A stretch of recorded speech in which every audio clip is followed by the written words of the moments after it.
আজ আমার বোন করেছিল ক্রিস্পি চিকেন পকোড়া। তো চলো তোমাদের সঙ্গে শেয়ার করিও কিভাবে করেছিল। আমি ভিডিও অন করতে না করতেই ও চিকেনটার মধ্যে, যেহেতু চিকেনটা 250 গ্রামের পিস ছিল, ওর মধ্যে পেঁয়াজ আর ওর মধ্যে ময়দা দিয়ে দিয়েছিল। তো আর এখানটায় নিয়ে নিয়েছে একটা ডিম ফাটিয়ে, তার সঙ্গে চিপসগুলোকে গুঁড়ো করে নিয়েছে, গরম মশলা আর ডিম।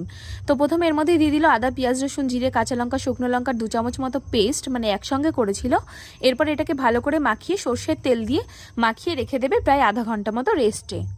এরপর চিকেনগুলোকে কোটিং করে নেবে। প্রথমে ডিমের মধ্যে ভালো করে ডুবিয়ে নিয়ে এরপর যেই চিপসের যেই কোটিংটা ছিল, যেটাকে গুঁড়ো করে রেখেছিল, ওর মধ্যে ভালো করে কোটিং করে একেবারে তেলের মধ্যে ছেড়ে দিল।